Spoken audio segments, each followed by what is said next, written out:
you have for Nigerians? That even Harrison 24 hours to confess. Where's the evidence? But I have to clear my name. I have to clear my name. For those of you destroying my name on the social media space, there is no problem. This narrative they are selling to you. Go ahead with it.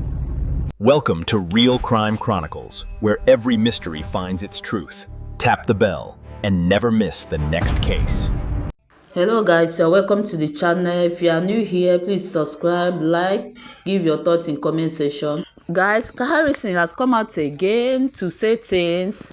He said that people has been taking his name around the platform, saying all manner of things, that he has been stealing, that is left for them, that he has come to clear the air about him before he quit whatever he has been doing, that he will not help people again, that he will not do that kind of job again. But before that, he has to talk. He explained one or two. So when the VeryDarkMan saw the video, he was very annoyed.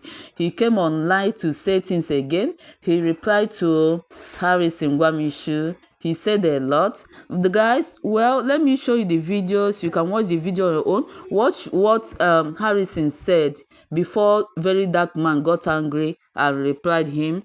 Good afternoon, my name is Harrison Qwamnishu. While I was in custody, State CID, Benin, at the CP's office, all right, CP was in that meeting, the Chief of Staff to the Governor was in that meeting, the CSO to the Governor, Chief Security Officer to the Governor was in that meeting, the Commissioner for Security and Public Safety was in that meeting, the Head of Investigative Team, the CSP of Sage, was in that meeting, the family members were in that meeting, the wife of the man kidnapped was in that meeting, his brother was in that meeting, and other parties were there. My lawyer, Brother Favor, was in that meeting, and then a friend of mine who lives in Benin was also in that meeting. And the family pleaded. They said that nobody should ever post about this matter on social media until the matter is resolved. I accepted. When I left the police custody, I did not say anything about it. They have been the one now going around telling people things that never existed, and they're now posting to social media. People are now changing, twisting narrative, and the rest of them. Now, number one, this guy you see on the screen, this is the family member that went to drop the money to the kidnappers. He was aware of the arrangement. The arrangement was that, now look at, when I was in Asaba, they said the kidnappers demanded for 50 million for both of them, the husband and wife, and they were able to raise 20 million naira. Now the kidnappers now told them that with 20 million naira, they will release only the woman. That was what they told me while I was in Asaba. Later, they said kidnappers accepted to collect 20 million naira for the both of them. That they pleaded that the wife is pregnant. Or the kidnappers were telling them that that money would be for only the wife. Later, they said the kidnappers accepted to collect 20 million naira. Why I was invited was not to go and give kidnappers money. No. It was for me to face in something in the bag of money they are taking to the kidnappers. This is not what I'm supposed to say on the social media space. But then it is time for me to make it say it the way it is, so that anywhere it's going, people will know the true fact of the story, so that they will stop believing one-sided story. And when I got into Awuchi, this same guy you see here, they brought the money to my hotel. I first of all went to the hotel. They were crowded, young boys were there. They now came to my hotel. While in my hotel room, they left somebody, a doctor, who is a brother to the woman. He was sitting there in my room.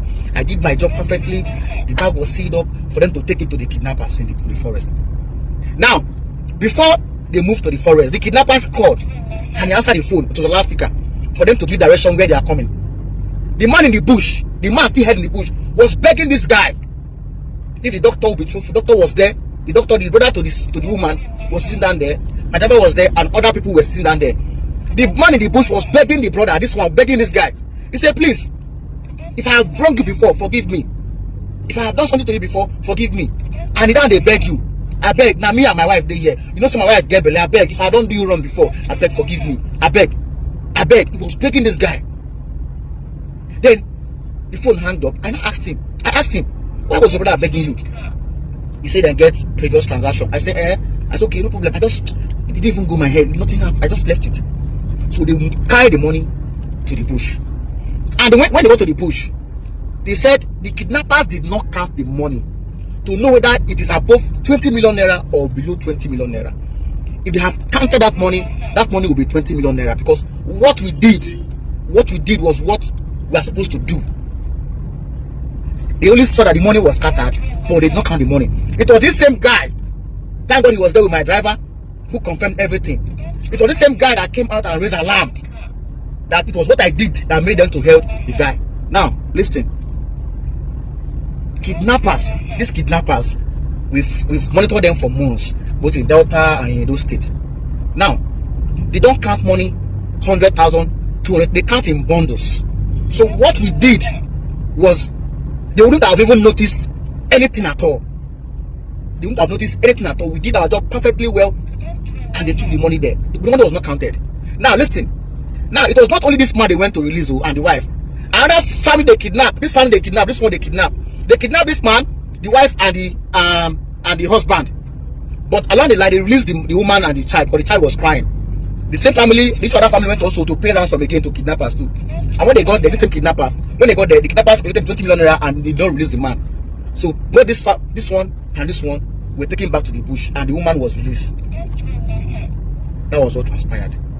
So while I was in custody in Benin, I saw young people. They arrested young guys, brought them to the cell. What happened? They said this boy here, this same person that paid ransom, they arrested him. He was arrested in Awuchi. Arrested them with gun. Not only him, there are many of them.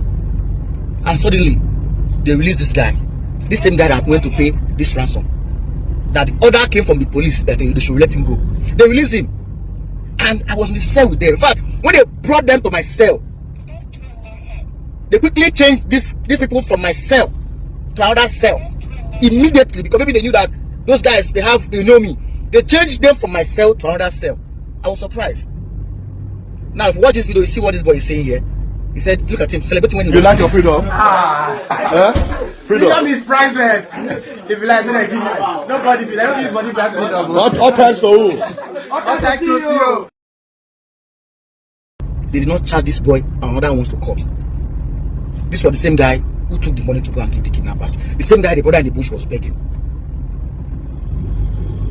That money was 20 million naira. 20 million naira was in that bag. 20 million naira. 20 million naira. If the kidnappers counted that money at that first stage, it would count 20 million naira. But the social media issues, they now increase now the ransom that the family should bring in some amount of money. So my brothers, I did my best. I did my best. I didn't do anything wrong in that matter. I did everything possible. But there are things I will still say. How the money, everything that happened, I will say it. Because if I say it, I think that ends my work too. I won't be doing anything for anybody again. But I have to clear my name. I have to clear my name. For those of you destroying my name on the social media space, there is no problem. This narrative they are selling to you, go ahead with it. Go ahead with it. Tunde not, I was bashing him. Yes, I messaged him and said, why do you stop posting? That VDM said he has something against me, and you stop posting. He could not bring it up. Why did you stop posting? Post what? Just post it. Ask him questions. Where is the evidence you said? Okay guys, when VeryDarkMan saw this video, it didn't sit well with him. Alright, watch what VeryDarkMan said concerning the video Harrison Qwamnishu made. He brought some proof to show that Harrison was just lying, that he wanted to protect his name. Okay, watch right now. So, Harrison Qwamnishu have given another side of damage control, but this time we'll use his own word against him. You see one thing about lies, you need more lie to cancel a lie, right? So let's quickly listen to the damage control by Harrison and now counter him with what I call. Alright guys, I will not play the full video here, but he was just explaining, replaying what Harrison said, and he brought his own proof to encounter it. So guys, I may put the link of the video in my description. You can go there, click it and watch it. So this is where I will bring the video to the end. If you have not subscribed to my channel, subscribe, like, give your thoughts, and I will see you in my next video.